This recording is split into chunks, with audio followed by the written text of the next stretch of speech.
Assalamualaikum warahmatullahi wabarakatuh. Waalaikumsalam warahmatullahi wabarakatuh. Alhamdulillahirabbil alamin.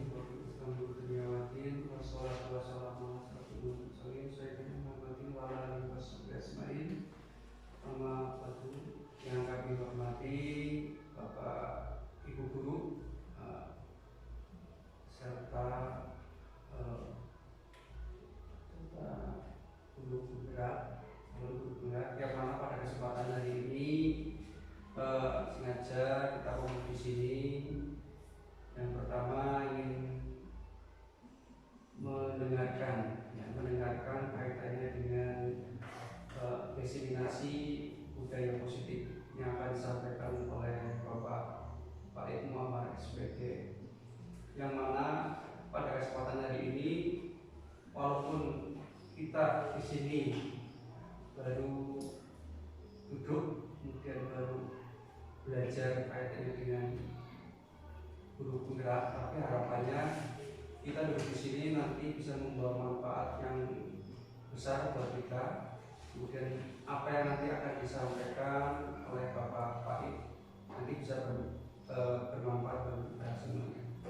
Yang mana nanti Bapak Faik akan menyampaikan kaitannya dengan diseminasi budaya positif di sekolah, khususnya di lingkungan SD Cilibur 4. Oleh sebab itu kami juga nanti mengharapkan peran aktif daripada Bapak Ibu guru kaitannya dengan kegiatan ini, supaya nanti ada timbal balik atau aksi nyata terutama dari kita yang akan mendengarkan presentasi yang akan disampaikan oleh Bapak Faik Muhammad. Untuk itu, untuk mempersingkat waktu, kami persilakan untuk Bapak Faik menyampaikan presentasinya. Terima kasih. Assalamualaikum. Terima kasih disampaikan kepada Pak Wasis Widiawan yang sudah menyatakan kegiatan diseminasi budaya positif di lingkungan sekolah. Bapak Ibu guru dan karyawan SD Negeri Cilibur 4 yang saya hormati, alhamdulillah pada kesempatan kali ini saya bisa hadir, bisa berbagi dengan panjenengan semua. Mudah-mudahan nanti apa yang saya sampaikan bisa memberikan manfaat buat panjenengan, terutama ada manfaatnya secara langsung kepada peserta didik, sehingga nanti tercipta yang namanya budaya positif di SD Negeri Cilibur 4. Bapak Ibu, izinkan saya untuk menyampaikan materi dan saya mohon izin untuk berdiri di depan panjenengan, ya. Baik, Bapak Ibu semuanya, masih semangat ya? Baik, saya coba cek semangat Anda semua, Bapak Ibu semua. Kalau bilang saya semangat pagi, Bapak Ibu coba dengan suara yang keras dan terus semangat jawab pagi. Begitu ya? Semangat pagi. Terima kasih. Bapak Ibu, budaya positif sesuai dengan apa yang ada di banner depan sini. Ini budaya positif di sekolah. Apa sih budaya positif? Sebelum melangkah ke sana, coba Bapak Ibu lihat di slide saya yang pertama ini. Apa yang ada di gambaran ataupun pikiran Bapak Ibu ketika melihat langit yang begitu cerah, ya. Langit yang begitu cerah seperti ini, apa sebenarnya yang ada di angan-angan Bapak Ibu?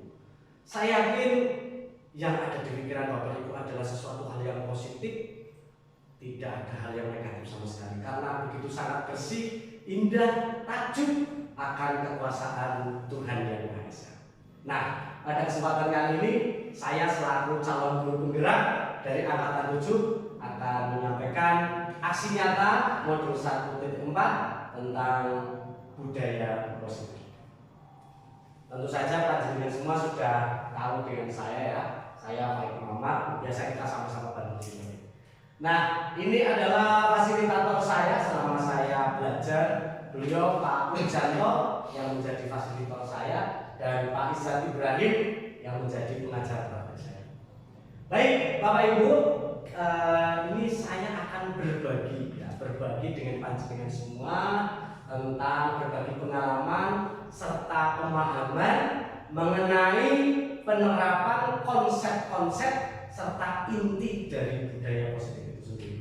Ada 6 hal, ya, ada 6 hal yang akan saya sampaikan kaitannya dengan budaya positif. Yang pertama nanti ada disiplin positif dan nilai kebajikan universal, kemudian ada motivasi, hukuman penghargaan, kemudian keyakinan kelas, ada kebutuhan dasar manusia, kemudian posisi kontrol, dan tentu ada yang paling luar biasa yaitu restitusi ataupun segitiga restitusi. Baik, Bapak Ibu, kita mulai dari yang pertama tentang konsep disiplin.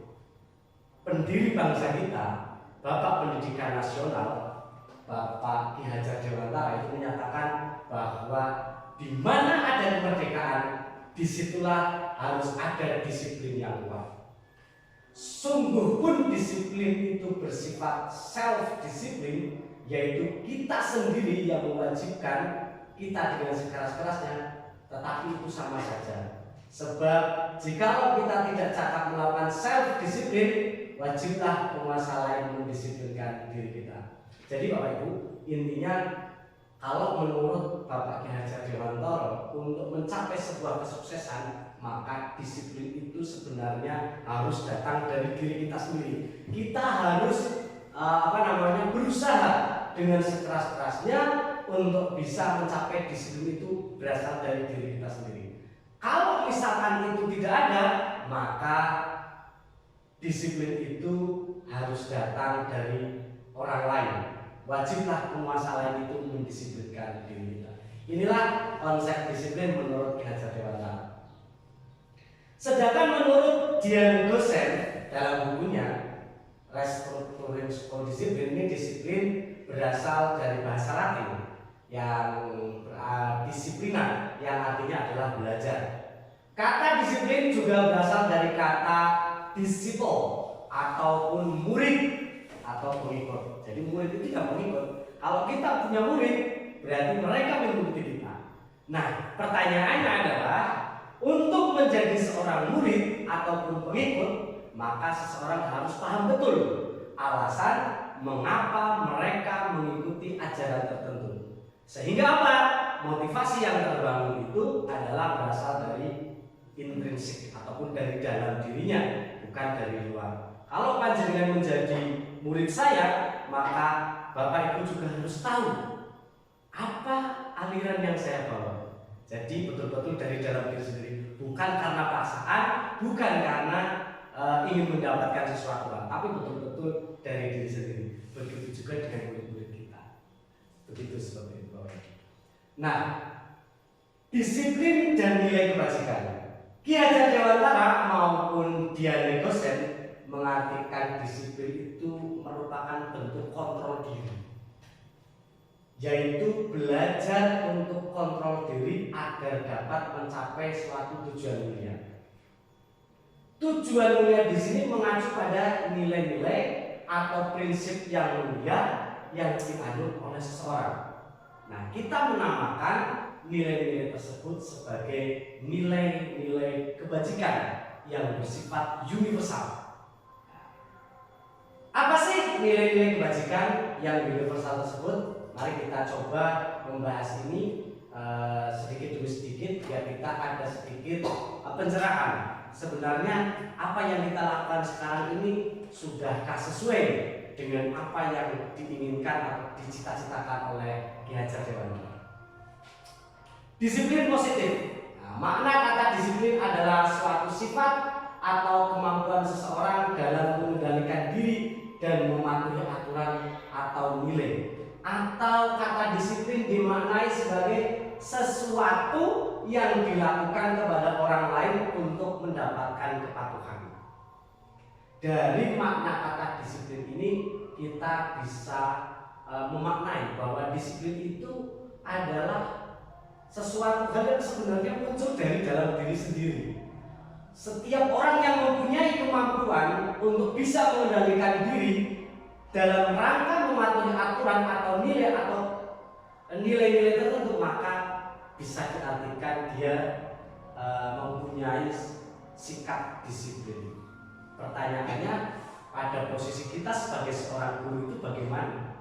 Maka sebagai seorang guru kita mempunyai tujuan untuk mendisiplinkan murid kita, ya kan? Mendisiplinkan. Karena apa? Dari pemakaian kata yang kita berikan kepada anak-anak kita, itu kan mereka adalah murid. Berarti murid ini harus mau mematuhi kita. Pertanyaannya adalah bagaimana cara kita mendisiplinkan murid kita? Apakah dengan cara ditekan, diintervensi, diintimidasi, ya kan? Atau dengan cara bagaimana? Inilah yang menjadi masalah di sekolah-sekolah kita. Maka mendisiplinkan murid yang betul itu adalah muaranya mengacu kepada nilai-nilai kebajikan universal serta mempunyai nilai motivasi intrinsik, yaitu nilai yang berasal dari dalam diri siswa tersebut. Jadi bukan dengan kemauan kita sebagai seorang guru. Pertanyaannya sekarang ini ketika kita mendisiplinkan siswa itu sesuai dengan kemauan kita atau sesuai dengan kemauan murid Bapak Ibu? Kemauan kita. Ini masalahnya.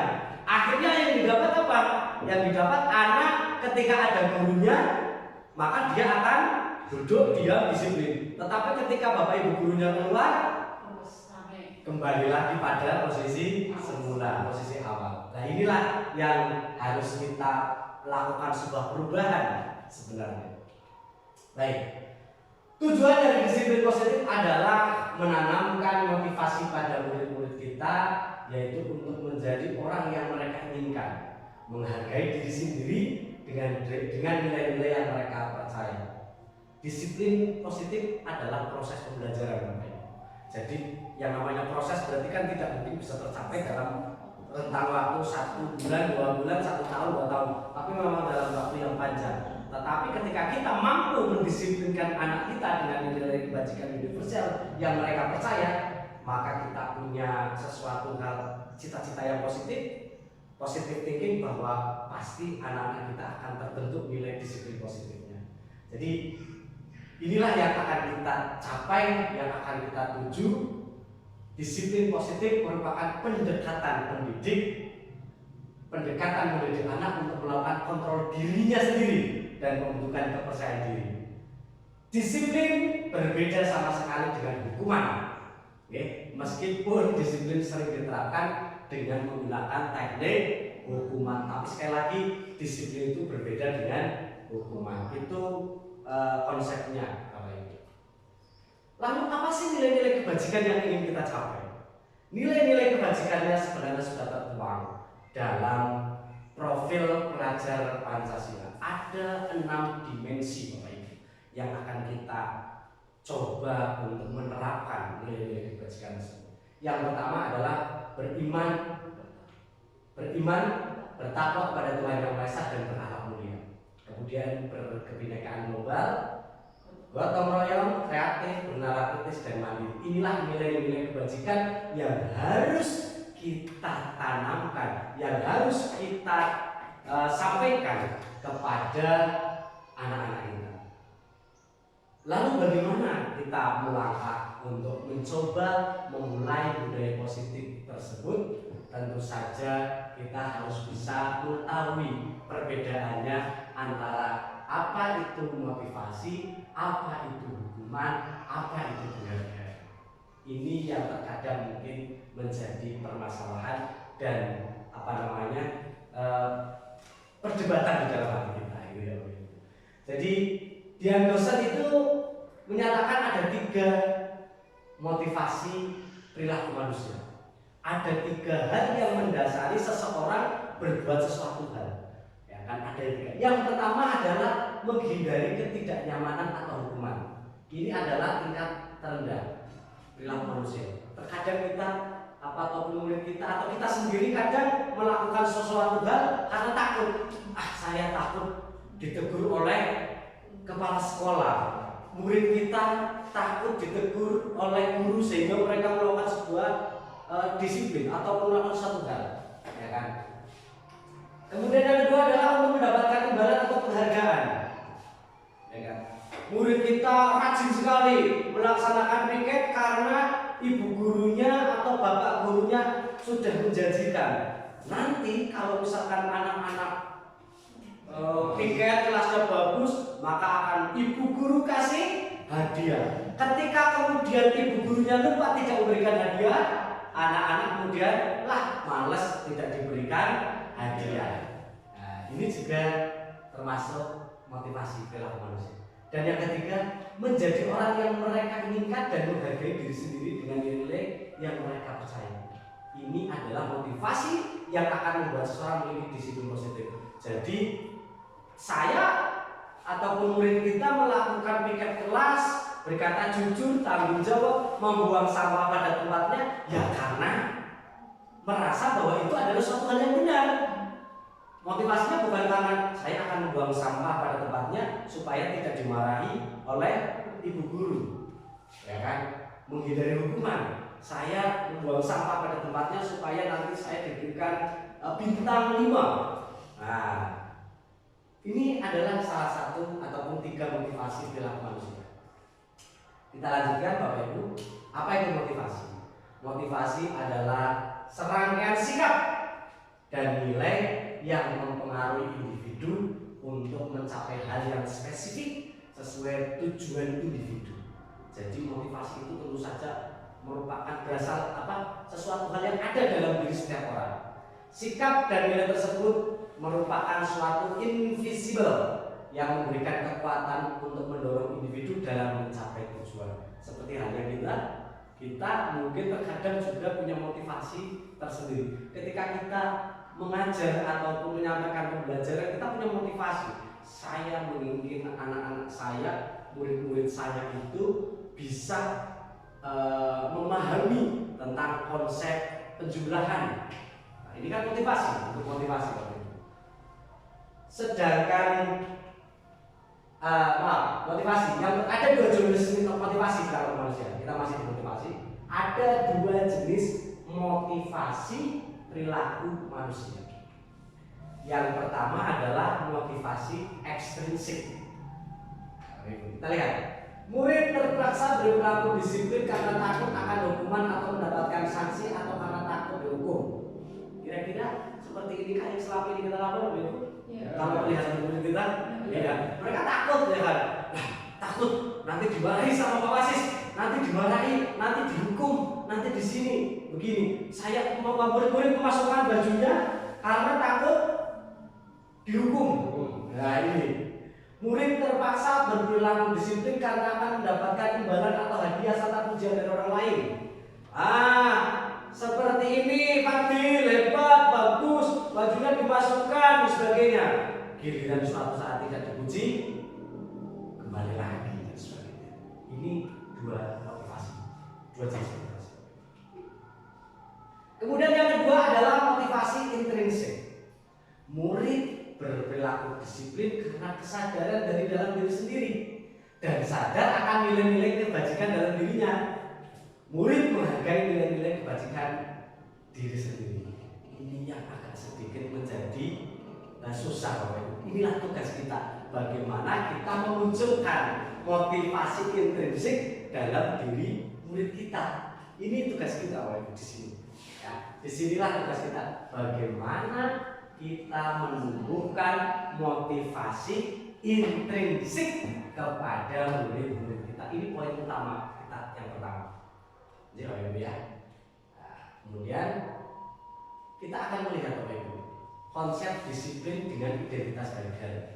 Maksudnya apa Bapak Ibu? Ketika kita melaksanakan motivasi yang tadi ini, ya kan, mendisiplinkan anak dengan cara seperti ini, maka hasil akhirnya adalah identitas ganda. Ketika kita memberikan hukuman, contoh hukuman Bapak Ibu, memaksa.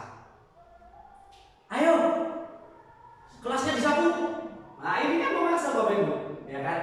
Kemudian yang kedua, murid menjadi takut, ya kan? Tidak nyaman, pastinya tidak nyaman, menyembunyikan kesalahan, menyakitkan bisa jadi karena dihukum push up, itu kan menyakitkan Bapak Ibu, ya kan? Lari keliling lapangan, menghormat kepada bendera selama 2 jam. Ya. Akibatnya bisa seperti ini Bapak Ibu. menjadi tidak percaya diri, atau bisa juga muncul traumatis yang luar biasa. Anak yang tadinya ceria jadi pendiam karena ini Bapak Ibu. Lalu apabila penghargaan atau hadiah, bagaimana Bapak Ibu dampaknya? Yang pertama, menghambat kreativitas. Anak akan terhambat kreativitasnya karena apa? Yang ada dalam diri mereka adalah ya pengen dapat penghargaan. Kalau misalkan tidak mendapatkan penghargaan, ya mereka tidak mau melakukan sesuatu kan tentunya. Yang kedua, menimbulkan kecemburuan sosial. Karena apa? Bapak Ibu guru pasti membedakan anak yang pandai, anak yang pintar, anak yang kreatif diberikan hadiah. Sementara anak yang biasa-biasa saja, giliran panjenengan semua meminta sesuatu hal minta tolong, anak pasti bisa menjawab, itu loh guru yang biasa dikasih hadiah. Bisa seperti itu Bapak Ibu. Merampas hak menghargai diri sendiri. Kemudian jauh dari nilai-nilai kebajikan. Ini Bapak Ibu guru. Pertanyaannya, apakah Bapak Ibu guru akan masih menggunakan cara-cara seperti ini dalam rangka mendisiplinkan murid kita? Tentu saja mencoba ya Bapak Ibu guru ya. Kita mencoba step by step, sedikit-sedikit untuk mencoba merubah hal tersebut. Lalu kalau yang sukses seperti apa Bapak Ibu guru? Yang sukses seperti ini Bapak Ibu. Yang pertama konsekuensi. Ya, ada dua, konsekuensi maupun restitusi. Konsekuensi, murid menghormati aturan betul. Penguatannya jangka pendek, membutuhkan monitoring berkelanjutan. Penguatan jangka pendek, stimulus respon, tidak ada waktu untuk menyadari kesalahan. Nah, yang restitusi ini adalah melaksanakan teori kontrol. Murid bertanggung jawab atas perilakunya, murid menemukan solusi dari permasalahannya, fokus pada pemecahan masalah, bukan menjustifikasi masalah, ya kan? Menghormati dirinya dan orang lain. Ini adalah konsep disiplin dengan identitas sukses. Lalu seperti apa kemudian nanti? Kita coba. Masih semangat Bapak Guru? Masih. Sepertinya agak sedikit sudah mulai berpikir konsekuensi dan restitusi. Kita cari tahu bagaimana cara kita mendisiplinkan anak, mulanya bagaimana. Maka cara yang pertama adalah kita mencoba untuk membuat keyakinan kelas. Apa itu keyakinan kelas? Kenapa bukan peraturan kelas? Bedanya apa? Atau tata tertib kelas? Selama ini yang kita gunakan apa Bu? Tata tertib ataupun peraturan kelas. Yang buat siapa Bu? Murid. Kalau peraturan kelas ini yang buat siapa? Guru. Diperuntukkan untuk siapa? Murid, siswa. Berarti kita sudah memaksakan atau tidak Bapak Guru? Memaksakan. Inilah ya kan. Apa itu keyakinan kelas? Nah, mengapa kita ini Bapak Ibu coba kita lihat perbandingannya. Mengapa kita mempunyai aturan memakai sabuk pengaman pada saat menggunakan kendaraan beroda 4 atau mobil Bapak Ibu? Kenapa kita harus pakai apa yang namanya? Sabuk pengaman? Hilang. Demi keamanan. Kalau saya kan ditilang lah ya. Kalau dulu takut ditilang. Kalau pewasis Demi keamanan. demi keamanan. Soalnya Safety. di desa jarang pakai helm. Pakai helm. Ya, kenapa kita pakai helm? Kenapa kita pakai sabuk pengaman? Ternyata sebagian orang menggunakan sabuk pengaman ataupun helm karena takut ditilang. Sebagian orang lagi memakai helm ataupun tilang karena keamanan. Dari dua ini berarti motivasinya yang satu berasal dari ekstrinsik, kemudian yang kedua intrinsik. Kira-kira nyaman yang mana Bapak Ibu? Berarti dari intrinsik ya Pak ya. Kalau ekstrinsik ya kita seakan-akan ya seperti tadi ya kan. Apa namanya takut ditilang, takut ini. Pakai helm juga tidak nyaman. Pakai sabuk pengaman juga akhirnya tidak nyaman. Ada sesuatu hal karena terpaksa. Ya kan ini jadi tidak nyaman. Nah ini Bapak Ibu. Mengapa kita harus menggunakan helm? Nah ini tadi berarti kita sudah paham betul panjenengan sudah ada sedikit pemahaman, oh yang namanya motivasi ekstrinsik itu seperti apa, intrinsik itu seperti apa. Kita lanjutkan Bapak Ibu. Keyakinan kelas. Pembentukan keyakinan sekolah atau kelas. Keyakinan kelas bersifat lebih abstrak. Lebih abstrak daripada peraturan yang lebih rinci dan konkret. Dilarang minum, dilarang makan, dilarang buang sampah atau terperinci, dilarang bawa HP, dilarang dan sebagainya. Ya kan? Sedangkan yang kedua, keyakinan kelas itu berupa pernyataan-pernyataan universal. Jadi sifatnya universal Bapak Ibu, ya tidak spesifik. Ya kan? Semua orang pasti mempunyai hal yang itu. Misalkan nanti kita coba cari tahu. Ya. Pernyataan keyakinan kelas senantiasa dibuat dalam bentuk positif. Jadi jangan di situ ada muncul dilarang membuang sampah, itu kan nggak positif Bapak Ibu. Yang positif seperti apa?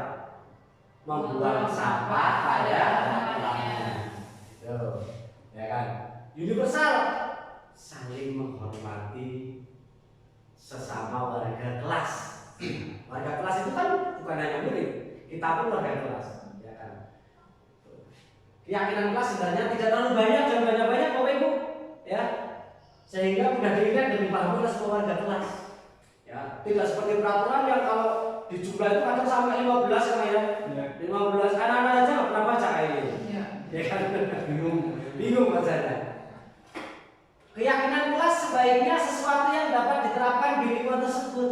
Jadi bisa jadi antara kelas 4, kelas 5 dan kelas 6 berbeda.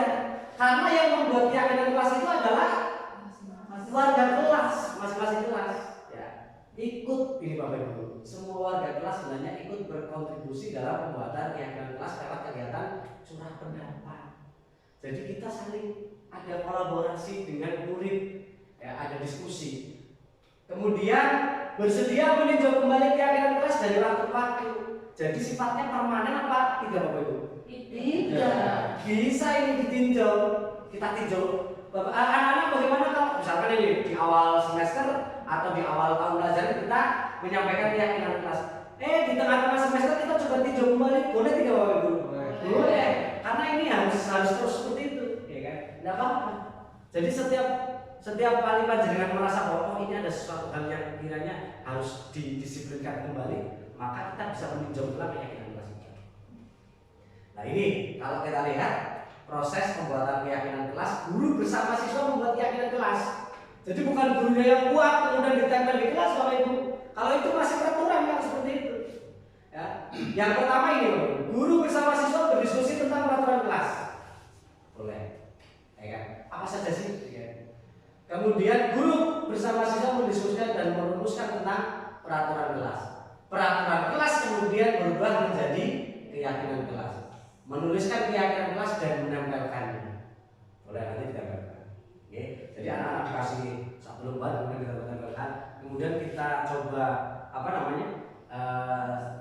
analisa satu persatu yang sama-sama itu kan. Kalau yang sama kan bisa ya. Bagaimana membuat keyakinan kelas? Tadi sudah saya sampaikan. Saya kira ini sudah sesuai dengan situasi dan kondisi kelas agar mudah dalam penerapannya. Tidak perlu banyak agar mudah diingat Bapak Ibu. Dibuat dalam bentuk kegiatan positif dan seterusnya tadi saya sudah sampaikan. Ini contohnya Bapak Ibu. Ya, contoh keyakinan kelas. Yang pertama, datang ke sekolah tepat waktu. Ya, bersikap jujur dan disiplin, menghormati guru dan bersikap sopan santun, menyayangi teman dan saling menolong, melaksanakan semua tugas sekolah yang diberikan oleh guru. Nah ini tadi sepertinya Bu Mila ada sedikit masalah di sini apa ya? Ya, ada masalah. Anaknya tidak mau mengerjakan PR ataupun tugas. Berarti kalau seperti itu anak-anak kan bisa ditanya-tanyakan, anak kamu berarti Haikal melanggar keyakinan kelas kita tidak? Iya, apa yang kita langgar? Ternyata ini melaksanakan semua tugas sekolah yang diberikan oleh guru ternyata melanggar. Bertanggung jawab dengan kebersihan kelas sesuai jadwal piket. Ya kan? Kalau misalkan bahasa jangan buang sampah sembarangan, kan tidak positif dulu. Tapi ini tanggung jawab. Artinya apa? Poin-poin yang ada di sini ini menumbuhkan kepada diri siswa itu sesuatu yang berasal dari dirinya sendiri. Gitu. Ini contoh yang kelas B. Kita lanjutkan. Kebutuhan dasar manusia, Bapak Ibu. Kebutuhan dasar manusia itu ada 5. Ya. Yang pertama adalah apa ini? Penguasaan. Kemudian, jadi pada dasarnya setiap manusia itu membutuhkan ini, Bapak Ibu. Ya. Kasih sayang dan rasa diterima. Kemudian kesenangan. Yang kemudian selanjutnya adalah kebebasan. Ini adalah kebutuhan dasar manusia. Artinya ketika siswa kita melakukan suatu hal, sebenarnya mereka ini, Bapak Ibu, ya kan? Mereka butuh ini, melakukan ini karena ini, ya kan? Afdan bermain lato-lato di kelas, ya kan? Artinya apa? Dia butuh apa, Bapak Ibu? Butuh kesenangan. Maka pendidik itu harus mengerti. Oh iya, bagaimana lato-lato itu tersebut dijadikan sebagai sebuah media pembelajaran. Anak-anak diajak senang. Karena apa? Seperti ada konsepnya pendidikan, ya bahwasanya pendidikan itu kan harus sesuai dengan kodrat anak. Kodrat anak itu kan ada 2, Bapak Ibu. Kodrat alami dan kodrat syahwat. Ya, kodrat anak itu kan senang bermain. Makanya ini. Jadi jangan kemudian menghukum anak-anak itu langsung serta langsung kamu salah tanpa kita mengetahui dulu sebenarnya kebutuhan dasarnya apa. Ada juga anak yang seperti ini, Bapak Ibu. Ini Pak Wasis kemarin itu banyak banget menerima ini. Karena apa? Mereka merasa ingin kasih sayang, Pak. Pengen diperhatikan, mencari perhatian, caper lah rasanya. Mereka melakukan hal sesuatu, ya kan? Kan banyak tuh anak-anak seperti itu. Ya kan? Ada juga anak-anak yang butuh kebebasan. Kebebasan kemudian. Karena saya ingin bebas melakukan apapun tanpa ada apa namanya ditegur atau di apa itu nggak mau mereka. Bebas gitu. Nah, ini sebenarnya yang harus kita arahkan tugas kita sebagai seorang pendidik. Ya, maka ini kebutuhan yang mendorong perilaku kita, perubahan perilaku dapat dimulai dengan mencari solusi untuk memenuhi kebutuhan tertentu dengan cara yang positif. Jadi tugas kita sebagai seorang pendidik adalah bagaimana kita memenuhi kebutuhan anak-anak kita itu dengan cara positif. Tahan hidup juga. Tadi ya, Bapak Ibu ya, tahan hidup, kasih sayang dan rasa ingin diterima, penguasaan, kebebasan, kesenangan. Banyak permasalahan-permasalahan yang ada di murid-murid kita sebenarnya didasari oleh ini. Jadi Bapak Ibu harus tahu, harus paham ketika kita melakukan sesuatu hal dalam rangka mendisiplin anak. Ya ini sebenarnya mereka pengen apa sih?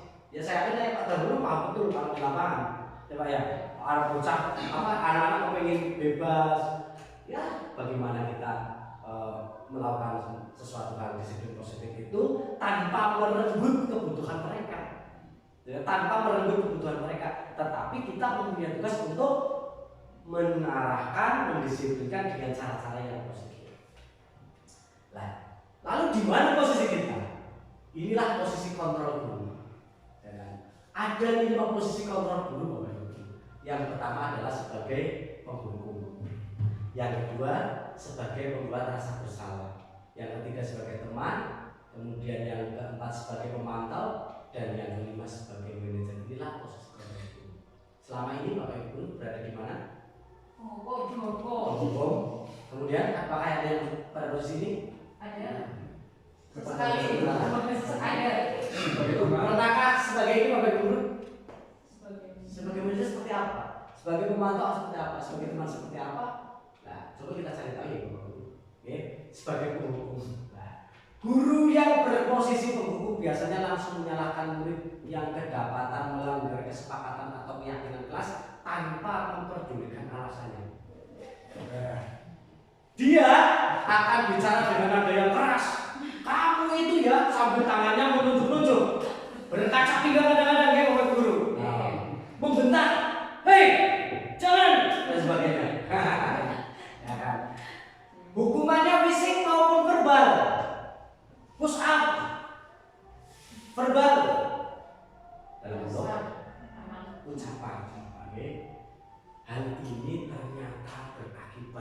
fatal, maka anak cenderung menjadi dendam. Bisa juga anak marah. Kenapa marah? Karena di dalam dirinya muncul bergejolak, malu karena disampaikan atau dimarahi bapak ibu guru di depan teman-temannya. Pernah berpikir seperti itu bapak ibu guru ketika marahi anak?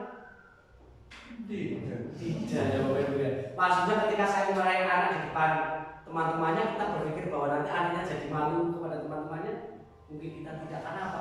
Yang terpikirkan pada saat itu adalah anak ini punya masalah. Itu bapak ibu guru masih seperti ini kan? Masih. Membuat merasa bersalah bapak ibu guru.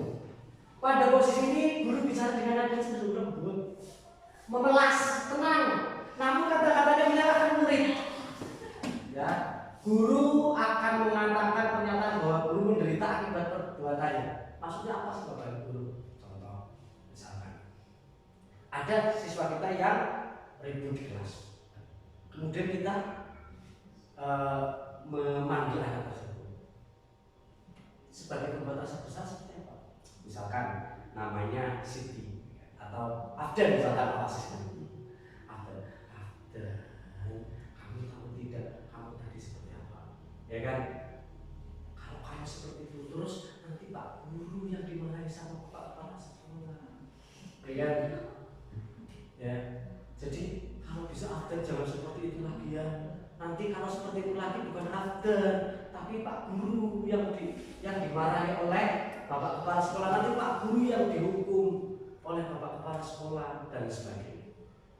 Ketika guru menyampaikan ataupun mendisiplinkan anak dengan cara seperti ini, maka anak akan menjadi merasa bersalah karena perbuatannya Pak Guru jadi dimarahi Kepala Sekolah.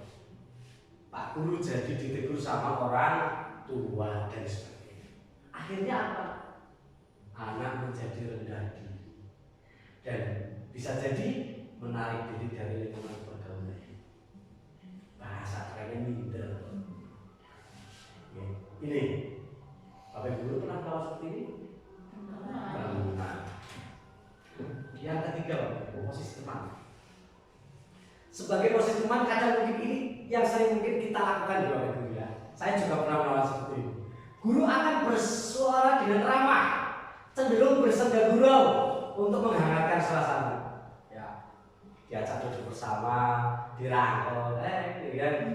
Fadil, luar biasa ya hari ini ya Fadil ya, kan? Tercipta hubungan yang akrab, namun menyebabkan murid tergantung pada satu orang ataupun ketergantungan, tidak mandiri dan tidak bisa berpikir untuk diri sendiri. Ini sering kita lakukan. Kenapa sih kamu tadi berisik di kelas? Ya kan? Kan seperti itu ya. Ya seperti itu. Itu cacat positivitas bagi seorang teman. Pokoknya hangat sekali lah. Seakan-akan anak ini menjadi teman kita. Ya. Ini Bapak Ibu Guru. Kemudian posisi pemantau.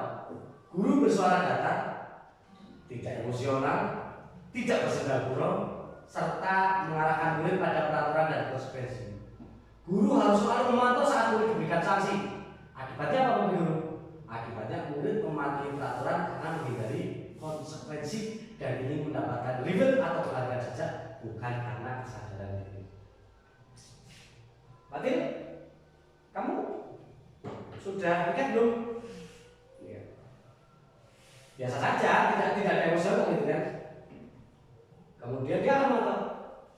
Sudah dilaksanakan? Oke, bagus ya.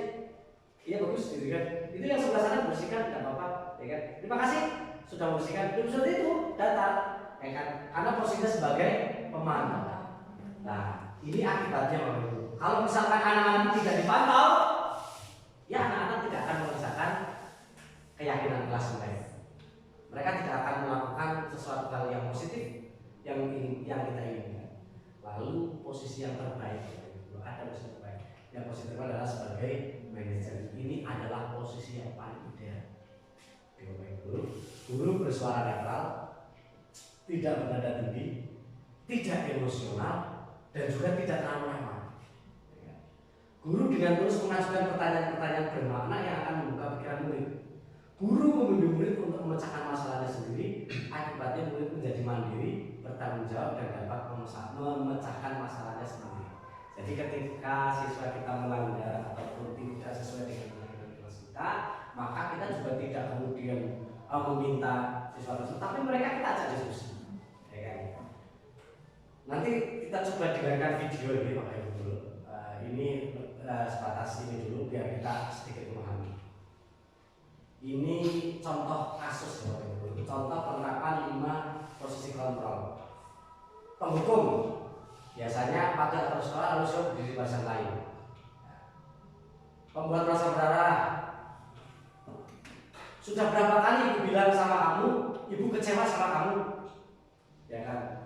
Biasanya ibu ini kamu ya, sudah berapa kali kak ibu ingatkan kamu masih seperti itu saja. Ya ibu ya, biasa seperti itu. Ya. Kalau ini bapak-bapak biasanya apa? Ya kan? Kamu tidak mematuhi aturan sekolah. Sekarang kamu berada berdiri di depan kelas. Ini contoh, oke. Hal ini ibu biasanya dipakai. Ya. Ih kamu ya sudah diingatkan sama ibu berulang-ulang masih bandel saja. Ibu kecewa sama kamu. Ini teman, dengan teman. Ayolah yang berarti buat bapak ibu guru bangga. Untuk saat ini tidak apa-apa kamu buat sama. Ya, sambil ditepuk-tepuk kok, ya kan? Ditepuk apanya di sini bukan. Kayak Fadil, besok lagi pakai seragamnya yang bagus ya, yang rapi dimasukkan, ya pas. Pokoknya kamu harus buat bapak ibu bangga. Ya. Tapi kan tidak apa-apa, aku lupakan. Besok-besok jadi lebih lagi ya. Nah, pemantau, Fadil, kamu sudah melanggar apa tentang peraturan sekolah kita? Bagaimana konsekuensinya kamu tahu sendiri kan? Iya bapak ibu, saya terlambat pak. Maksudnya tahu kan? Pak, saya harus membersihkan kamar mandi. Nah, sebagai kontrol, misalkan Fadil, apakah kamu tahu kesalahan apa yang sudah kamu lakukan? Ini pertanyaan. Kira-kira bagaimana kamu untuk memperbaiki kesalahan yang sudah kamu buat? Artinya apa Bapak Ibu? Pada posisi manajer ini bukan kita yang memberikan solusi, tapi solusi itu justru muncul dari murid kita. Karena dia sudah menyadari akan kesalahannya dan dia mau memperbaiki kesalahannya tersebut yang bersumber dari pemikirannya dia sendiri, bukan dari kita sebagai seorang guru. Ini Bapak Ibu guru yang dimaksud dengan posisi manajer. Ya. Lalu bagaimana konsep disiplin melalui pendekatan restitusi? Apa itu pendekatan restitusi? Adalah salah satu cara menanamkan disiplin pada murid. Restitusi adalah proses menciptakan kondisi bagi murid untuk memperbaiki kesalahan mereka sehingga mereka bisa kembali kepada kelompok mereka dengan karakter yang lebih kuat. Tidak jadi pemalu, bukan jadi seorang yang pendendam, bukan menjadi seorang yang kemudian merasa bersalah dan sebagainya. Ini Bapak Ibu, apa yang restitusi? Ciri-ciri restitusi. Yang pertama, fokus pada penguatan karakter, bukan tindakan. Jadi fokus kita itu karakternya. Kemudian tawaran, menawarkan, bukan berupa paksaan. Menguatkan dan fokus pada solusi. Kemudian belajar dari kesalahan, bukan menebus kesalahan. Oke? Menuntut untuk melihat ke dalam diri. Kemudian memperbaiki hubungan dan menguatkan identitas sudah. Contoh ini Bapak Ibu, ada contoh kasus siswa datang terlambat. Kita lihat perbedaannya antara hukuman, konsekuensi dan restitusi. Kalau hukuman biasanya ketika ada siswa terlambat maka guru akan marah-marah sehingga siswa menjadi takut. Pastinya ya maksudnya ya. Siswa disuruh menulis tidak akan mengulangi kesalahan sebanyak 100 kali. Tulis. Kemudian iya betul kayak gitu Pak ya. Siswa disuruh berdiri di depan kelas selama pembelajaran. Ini cuma Bapak Ibu. Kalau pada ngono anak diminta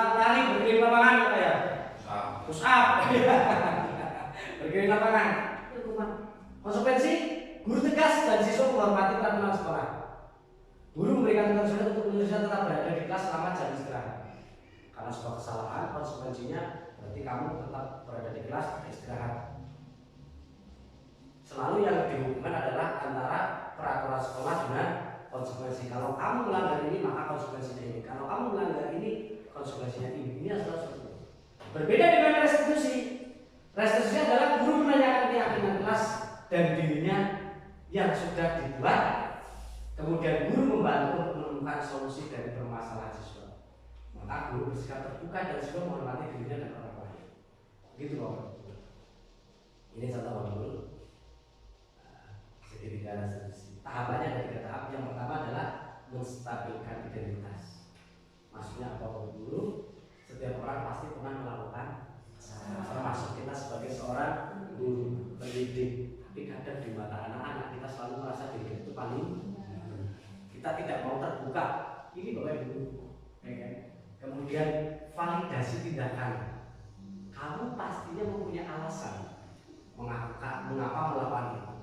Kemudian jangan lupa menanyakan keyakinan kamu ingin menjadi orang seperti apa. Inilah sebenarnya itu. Kita coba mana ini?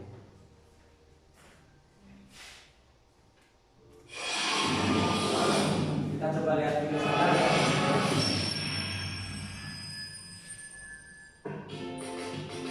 Assalamualaikum warahmatullahi wabarakatuh.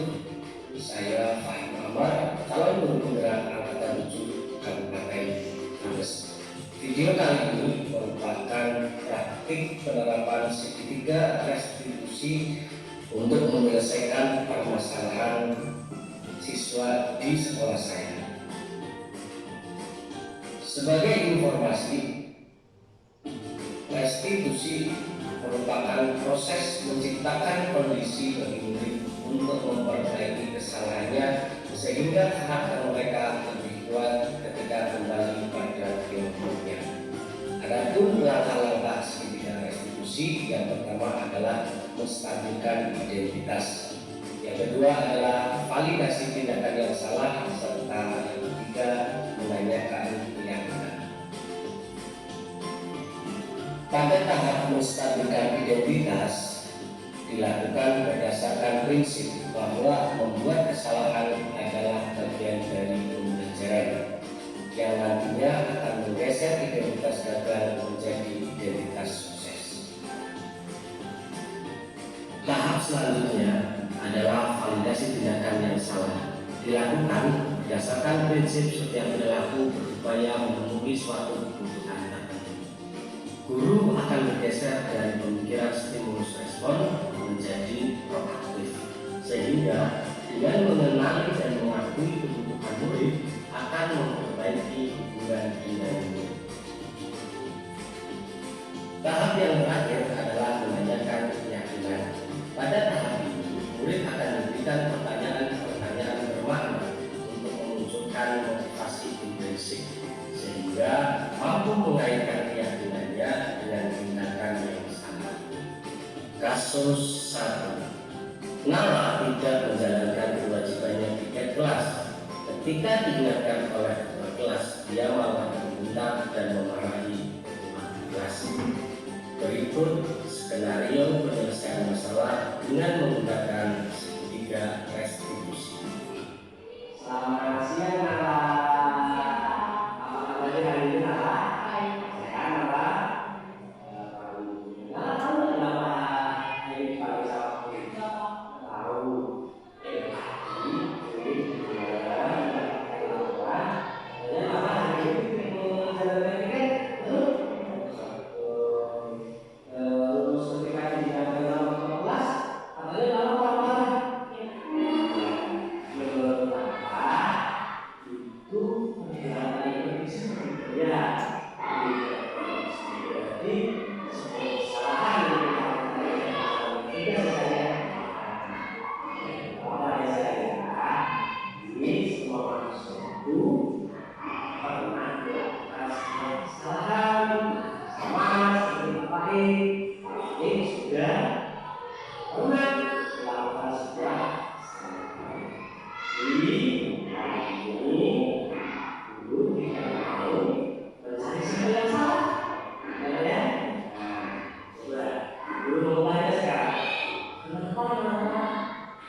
itu gimana?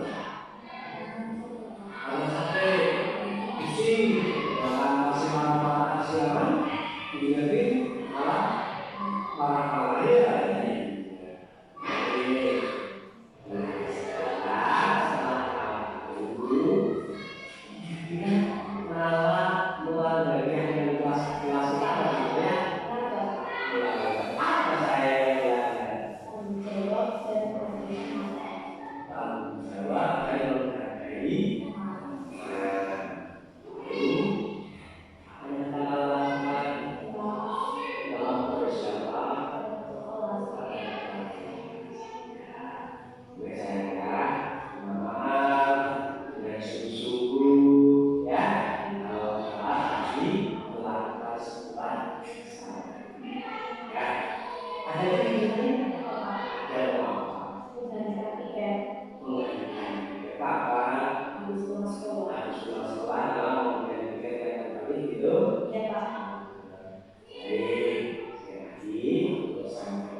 Hai, nama saya Anissa Naya Jasida dari kelas 6 SD Negeri Cibubur 04. Saya sangat senang sekali berdiskusi dengan Pak Faik. Dengan diskusi tersebut, saya belajar untuk berdisiplin dan menghargai teman. Terima kasih. Oke, Bapak Ibu Guru, dari contoh tadi kita sedikit ada bayangan di Bapak Ibu Guru ketika menghadapi siswa yang punya masalah. Nala itu ternyata dia punya kebutuhan dasar yaitu kesenangan. Dia bermain HP sampai larut-larut. Artinya apa? Dia memang membutuhkan kesenangan tersebut. Ya kan? Tetapi jangan sampai kita sebagai seorang pendidik, sebagai seorang guru justru menyalahkan. Boleh loh bermain HP, tetapi harus ingat waktu dan sebagainya. Ini salah satu di antara. Jadi mereka tidak merasa bahwa apa yang dilakukan itu adalah sebuah kesalahan. Ini tujuan mulia dari penerapan disiplin positif ini adalah yang merupakan proses pembelajaran siswa dalam mengontrol diri yang dapat melahirkan kepercayaan diri serta menghargai orang lain. Artinya apa? Dengan cara restitusi tadi kita mencoba anak-anak ini menjadi jangan menjadi anak-anak yang punya identitas gagal, tapi identitasnya menjadi identitas sukses. Tadi ada sedikit peragaan tersebut, kita jadi tahu bahwasanya ketika anak tersebut melakukan sebuah kesalahan itu dia sadar, menyadari, kita memberikan sebuah pertanyaan-pertanyaan bermakna bahwa ya Pak, saya melanggar keyakinan kelas. Apa yang sudah dilanggar? Karena mereka membuat sendiri keyakinan kelas tersebut, secara otomatis mereka tahu, oh saya melanggar tentang bertanggung jawab dan menghargai teman. Kemudian ketika memberikan sebuah solusi, si guru tidak kemudian nanti kamu harus, tapi tidak, tapi mereka dia itu muncul dari diri sendiri. Pak, saya akan minta maaf kepada teman atau kepada ketua kelas. Ya kan? Saya tidak akan bermain HP lagi sampai larut malam, Pak. Atau kemudian muncul tadi, tadi ditanyakan, ada lagi tidak yang ingin kamu lakukan untuk mengganti ataupun mengganti kesalahan yang kamu lakukan. Jadi bukan penebusan. Dia mau mengerjakan piket itu karena dia sadar bahwa tadi dia tidak melaksanakan piket, bukan karena takut dihukum. Itu loh Bapak Ibu. Jadi inilah cara kita mendisiplinkan siswa kita. Ya. Karena siswa diharapkan sadar akan tanggung jawabnya. Ya, Bapak Ibu. Mungkin ini yang bisa saya sampaikan. Sebelum saya akhiri, adakah pertanyaan dari Bapak Ibu guru terkait dengan budaya positif di sekolah? Mudah-mudahan saya berharap setelah ini kita bisa tetap berdiskusi bersama bagaimana budaya positif ini bisa diterapkan di sekolah kita, sehingga sekolah kita menjadi sekolah yang secara anak-anaknya itu punya rasa tanggung jawab dan memiliki motivasi intrinsik, motivasi yang berasal dari dalam dirinya untuk mempunyai sikap disiplin. Begitu Bapak Ibu, kami persilakan kalau ada pertanyaan. Boleh. Oh, Pak Wasis. Terima kasih. Terima kasih disampaikan barusan sudah mendapatkan paparan yang begitu banyak. Dan alhamdulillah ada sedikit lah atau hal-hal yang kaitannya dengan kegiatan kita sebagai seorang pendidik, di mana tadi kita belajar banyak bagaimana menjadi seorang pendidik yang baik, kemudian bagaimana menjadi seorang pengajar yang baik, terutama di mata seorang siswa. Tadi ada beberapa hal yang ingin saya sampaikan kaitannya bahwasanya saya masih ingat pendapat istilahnya kan pernah membaca kaitannya dengan ungkapan dari Ali bin Abi Thalib bahwasanya didiklah anakmu sesuai dengan zamannya, bukan mendidik anak itu sesuai dengan zamannya kita. Tadi sampaikan betul bahwasanya anak itu mempunyai hal sesuai dengan kodratnya.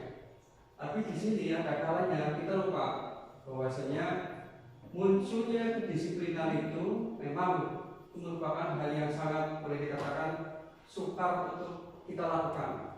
Nah ini saya hanya minta pendapat saja dari Pak Pak kaitannya dengan apa atau bagaimana kita selaku guru itu bisa memunculkan sifat disiplin ya, sebelum kita mendisiplinkan kepada anak didik kita. Dalam artian di sini mungkin tahapan-tahapan apa saja yang bisa membuat kita step by step menjadi seorang guru yang berdisiplin, baik itu untuk instruksi kita maupun ekstriksi kita. Mohon untuk dibantulah dalam hal supaya kita menjadi seorang pengajar yang mempunyai sifat yang berdisiplin sebelum kita mendisiplinkan kepada anak kita. Itu yang pertama. Kemudian yang kedua kaitannya dengan keyakinan sekolah. Keyakinan sekolah memang itu tadi disampaikan dimunculkan oleh warga sekolah. Dalam artian di sini jadi bukan guru yang membuat suatu keyakinan atau peraturan, tetapi tadi diharapkan peserta didiklah yang bisa membuat suatu bentuk keyakinan. Nah di tahap sekolah menengah dasar ini kaitannya dengan strata kelas dari kelas 1 sampai dengan kelas 6, bagaimana kita bisa untuk membuat suatu bentuk keyakinan terutama yang ada di bawah kelas rendah. Karena bagaimanapun yang namanya kelas rendah itu belum bisa berpikir secara rasional dan itu perlu bimbingan daripada Bapak Ibu guru. Itu saja mungkin minta pendapat dari Pak Faik yang pada kesempatan hari ini tadi sudah memaparkan begitu banyak. Terima kasih sebelumnya. Assalamualaikum warahmatullahi wabarakatuh. Terima kasih Pak Wasis. Saya menjawab satu persatu ya. Pertanyaan kedua itu saya jawab dari Pak Wasis dulu. Satu paket Pak. Pertanyaan satu, pertanyaan dua sama pada dasarnya. Jadi begini Bapak Ibu guru, untuk memulai hal tersebut sebenarnya semuanya akan dimulai dari keyakinan. Keyakinan baik keyakinan sekolah maupun keyakinan kelas. Keyakinan sekolah akan tercipta, disiplin sekolah secara umum akan tercipta jika di masing-masing kelas itu sudah terdapat keyakinan kelas. Untuk mencapai keyakinan kelas, oke, saya coba kembali lagi ke slide keyakinan kelas ini Bapak Ibu. Nah, untuk mencapai keyakinan kelas yang seperti ini, bagaimana langkah panjenengan? Ini seperti itu ya Pak Wasis, langkah awal. Baik untuk kelas tinggi maupun kelas rendah, semuanya bisa, tidak ada bedanya. Kenapa? Kita bisa menanyakan. Yang pertama, anak-anak kalian kepingin kelas impian. Jadi anak-anak itu diminta untuk menulis kelas impiannya itu seperti apa? Ya kan? Pak, saya kepingin kelas saya, mungkin ada anak yang kelasnya bersih, kelasnya indah, penuh dengan hiasan. Ya kan banyak sekali. Ya kan? Anak diminta untuk mengungkapkan seperti apa sih kelas yang mereka inginkan. Ya. Ini tahap awalnya, kelas impian. Setelah kelas impian kan kemudian disusul itu, anak-anak pasti akan menulis ditempel kelas impian menurut mereka. Ada nanti bisa dikelompokkan. Oh ini sama, ini sama, ini sama. Ternyata anak-anak menginginkan kelas 1, kelas yang bersih. Kemudian kedua, kelas yang nyaman.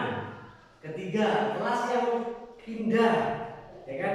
Kelas yang saling menghargai sesama teman dan sebagainya, Pak. Itu adalah salah satu kelas impian mereka. Setelah kelas impian ini kemudian panjenengan kelompokkan, kita berikan penawaran kembali kepada anak untuk mencapai kelas impian tersebut, ya kan? Mari kita buat kesepakatan kelas ataupun keyakinan kelas. Anak-anak, kira-kira supaya kelas kita nyaman harus bagaimana? Pak,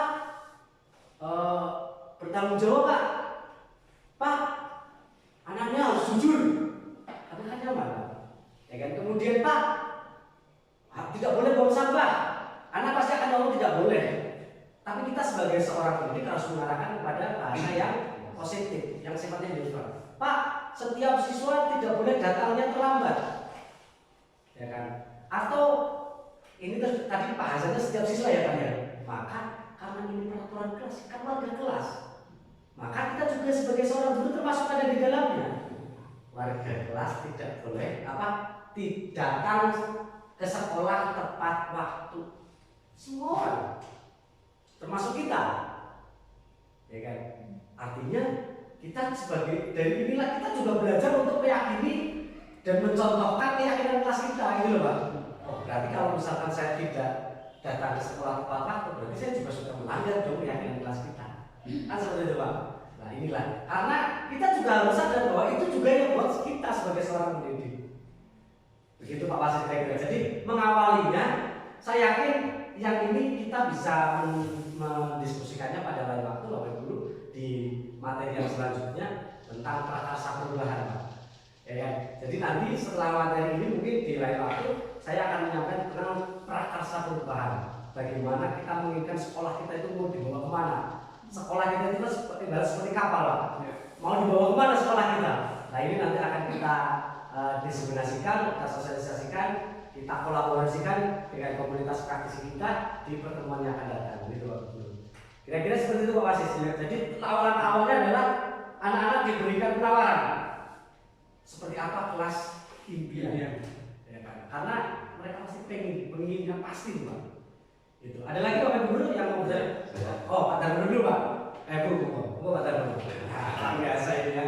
Ya gini. Dalam menghadapi anak ya kita ingin atau agar anak menjadi pribadi yang kritis, hormat dan bertanggung jawab.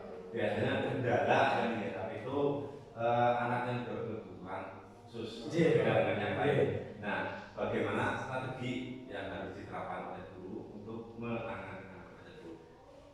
Baik, terima kasih. Pertanyaannya luar biasa sekali Pak Darul. Mantap gitu ya. Ya. Inilah memang di lapangan memang seperti itu ya Pak ya. Pasti akan menghadapi seperti itu. Saya pun sering menghadapi seperti itu Pak.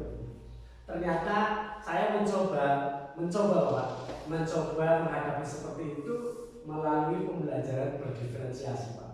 Memang agak susah ini pembelajaran berdiferensiasi Pak. Karena saya juga di kelas terkadang bisa terjadi anak-anak itu belajar sesuai dengan mereka sendiri. Ya kan? Ada anak yang sudah gambar, ada yang gambar. Memang anak-anak yang sudah gambar. Ya kan? Tapi di awal itu pasti saya akan tanya, kamu sudah menggambar apa? Kita coba arahkan, menggambar sesuai dengan materi yang disampaikan Pak.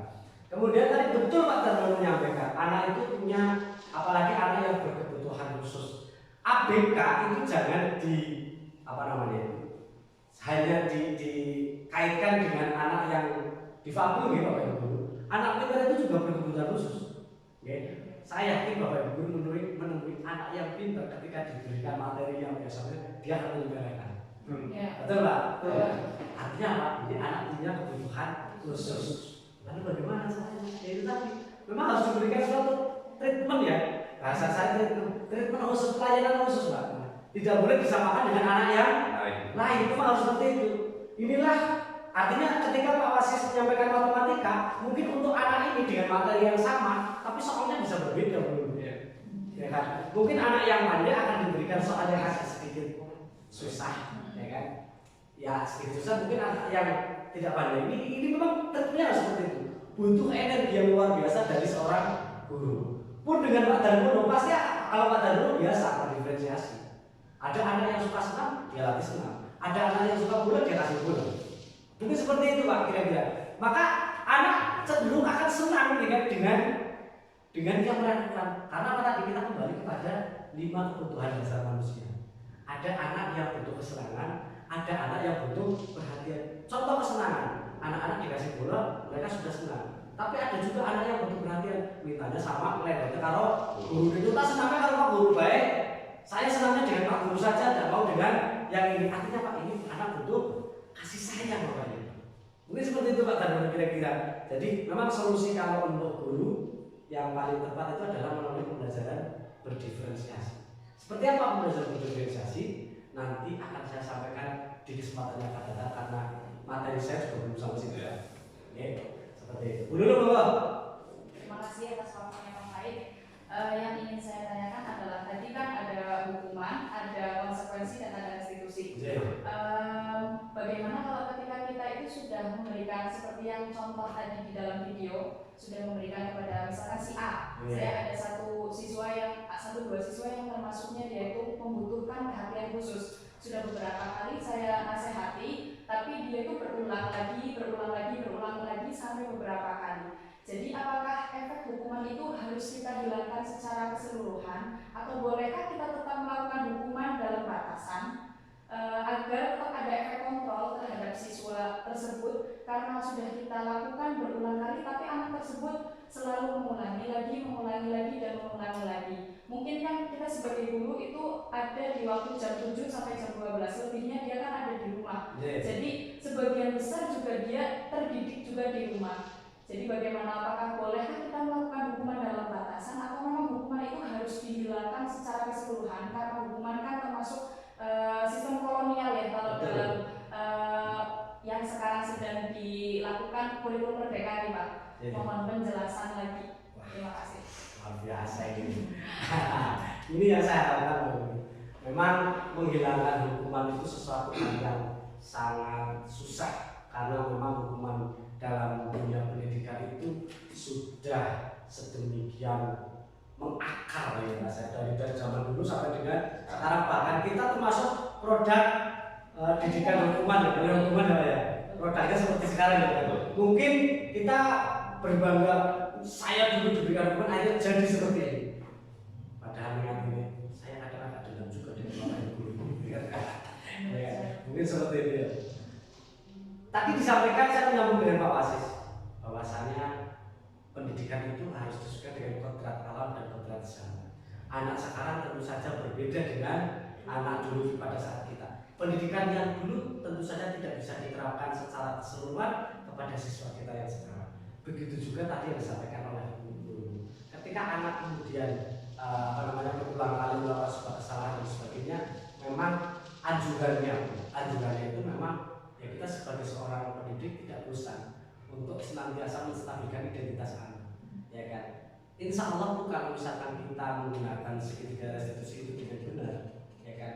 Betul-betul dengan benar, maka anak saya yakin itu tadi kenapa berulang itu karena apa sih sebenarnya? Karena itu tadi, karena kita tidak menerapkan dengan segitiga restitusi, karena kita menerapkan ataupun cara yang kita lakukan untuk mendisiplinkan anak itu melalui hukuman ataupun penghargaan. Akhirnya ya seperti itu. Ketika anak ini itu lepas dari kita, lepas dari kontrol kita, lepas dari kontrol kita, dia akan mengulang lagi. Karena apa? Motivasinya itu, motivasi disiplin yang ada dalam dirinya itu karena takut hukuman, karena takut tidak diberikan penghargaan, bukan motivasi yang berasal dari diri sendiri kita. Maka saya yakin ketika panjenengan mencoba untuk menerapkan segitiga restitusi dalam rangka mendisiplinkan anak, insya Allah tidak 1, 2 kali, 3 kali, cukup 1 kali anak sudah bisa berbuat disiplin karena dia sadar akan tanggung jawabnya. Itu dulu, saya yakin itu. Kita coba ya, nanti dicoba apakah anak tersebut, karena ini tidak bisa hanya dilakukan oleh saya seorang diri sebagai seorang guru penggerak. Kalau kita kepengen sekolah kita itu memiliki budaya yang positif, maka seluruh itu harus punya kerjasama. Kita saling kolaborasi. Kolaborasi itu pun bukan hanya antara guru dengan kepala sekolah, tetapi termasuk dengan orang tua. Oke, jadi seperti itu. Mungkin itu jawaban saya. Kita coba untuk menerapkan segitiga restitusi. Ada lagi Bapak Ibu yang mau bertanya? Cukup, oke. Terima kasih. Kalau tidak ada yang bertanya lagi, mudah-mudahan apa yang saya sampaikan ini bisa kita terapkan bersama-sama ya Bapak Ibu ya. Bertahap, step by step, mudah-mudahan dalam waktu 1 atau 2 bulan ke depan sudah ada sesuatu hal yang berbeda dari cara kita mendisiplinkan siswa kita. Terima kasih dari saya. Cukup sekian. Mohon maaf apabila dalam saya menyampaikan materi ataupun berpraktik baik, bertukar pengalaman dan pemahaman tentang budaya positif ini, ada bahasa dan kata-kata saya yang tidak berkenan di hati Bapak Ibu guru. Saya mohon maaf yang setulus-tulusnya. Terima kasih. Assalamualaikum warahmatullahi wabarakatuh. Waalaikumsalam warahmatullahi wabarakatuh. Terima kasih untuk presentasi yang disampaikan oleh Bapak Pait. Ya, sebelumnya kita berikan aplaus. Luar biasa ya, pada kesempatan hari ini kita hampir 1 jam. Ya, semoga kegiatan pada hari ini menambah ilmu kita, menambah wawasan kita, kemudian menambah kita menjadi seorang guru yang betul-betul di mata siswa itu adalah guru yang berdisiplin seperti itu. Terima kasih Pak Baik pada kesempatan hari ini. Semoga pada pertemuan selanjutnya bisa lagi memberikan suatu hal yang terbaik demi sekolah kita itu SDN Cilipur 4. Amin. Demikian presentasi pada kesempatan hari ini, dan kita akhiri kegiatan pada hari ini dengan bacaan hamdalah. Alhamdulillah. Terima kasih. Assalamualaikum warahmatullahi wabarakatuh. Waalaikumsalam warahmatullahi wabarakatuh.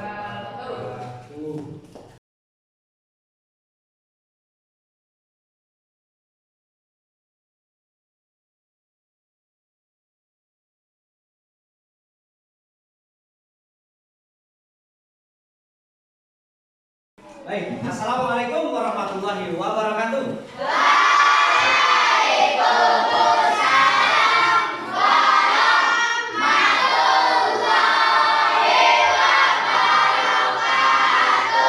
Masih semangat? Semangat pagi.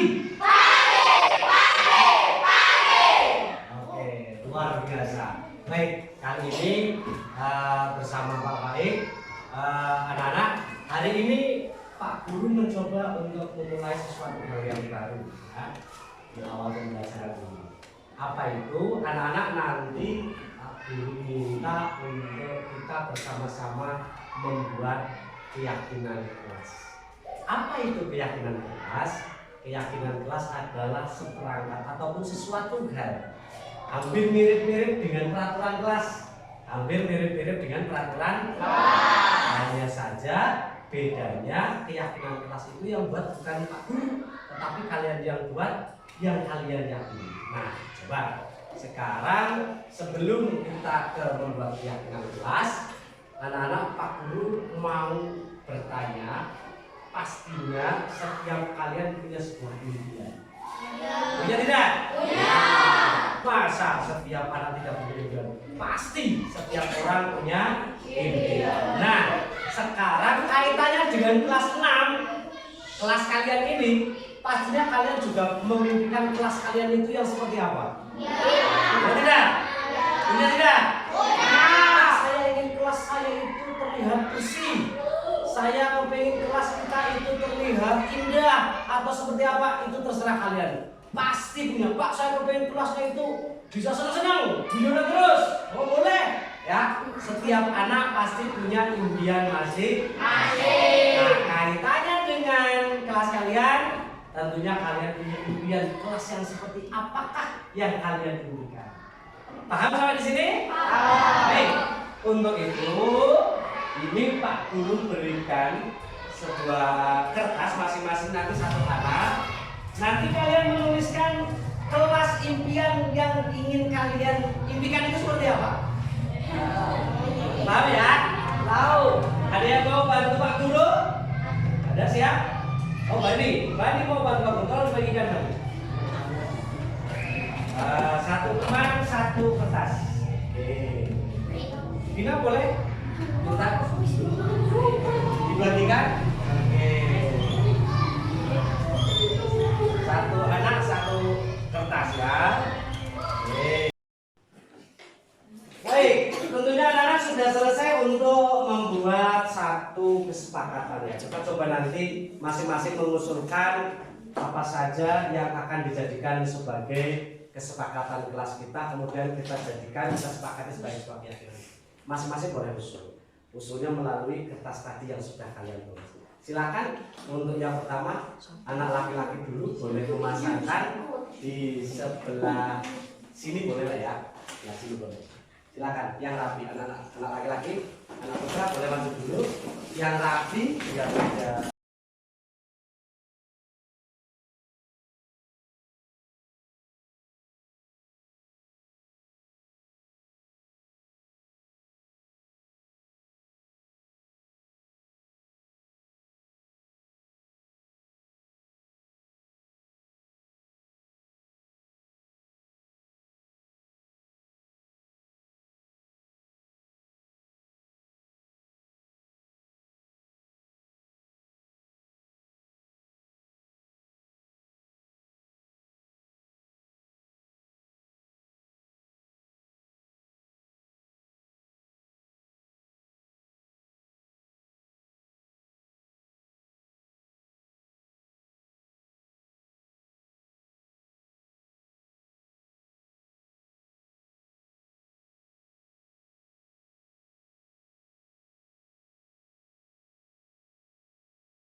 Baik anak-anak, kita coba baca kembali kesepakatan kelas kita.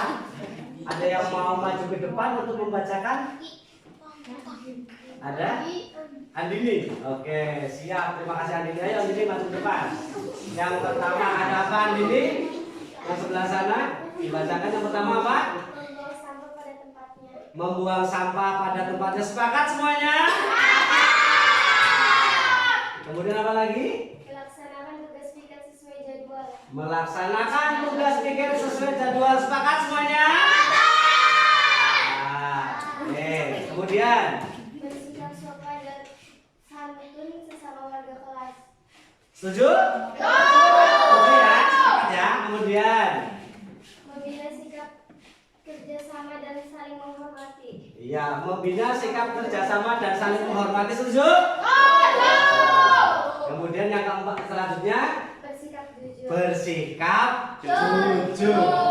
Kemudian Bertanggung jawab terhadap tugas yang diberikan. bertanggung jawab terhadap tugas yang diberikan. Oke? Terus Datang ke sekolah tepat waktu. datang ke sekolah tepat. Terima kasih Andini, luar biasa tepuk tangan. Anak-anak, ini kesepakatan kelas ataupun keyakinan kelas yang sudah kalian buat sendiri. Artinya jangan sampai anak-anak melanggar keyakinan kelas kalian. Oke? Ya. Jadi keyakinan kelas itu bukan sekedar tulisan saja, tetapi juga harus dilaksanakan. Anak-anak harus belajar bertanggung jawab terhadap apa yang sudah disepakati dan diyakini oleh kalian. Karena apa? Dengan keyakinan kelas tersebut, kelas impian yang sudah kalian tulis tadi bisa terwujud. Begitu ya? Jadi harapannya Pak Guru ke depan anak-anak harus bisa meyakini, menjadikan dan mewujudkan kelas impian dengan cara melaksanakan keyakinan kelas sesuai dengan yang sudah kita sepakati bersama. Sepakat? Tepuk tangan untuk kita semua. Terima kasih anak-anak, sudah sangat luar biasa, sudah sangat hebat-hebat sekali. Hari ini kita sudah membuat satu keyakinan kelas. Mudah-mudahan kelas 6 menjadi lebih baik. Terima kasih. Assalamualaikum warahmatullahi wabarakatuh. Waalaikumsalam warahmatullahi wabarakatuh.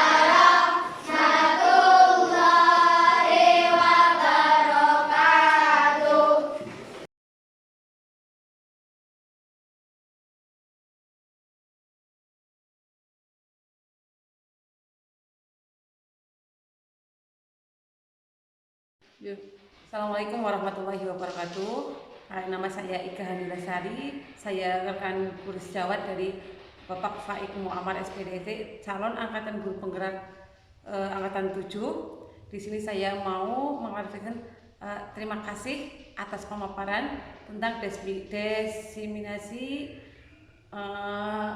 budaya positif sekolah yang Pak Faik tadi paparkan kepada kita.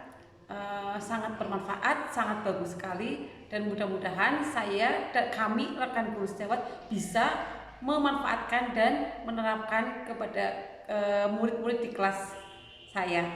Demikian testimoni dari saya akhiri. Wassalamualaikum warahmatullahi wabarakatuh.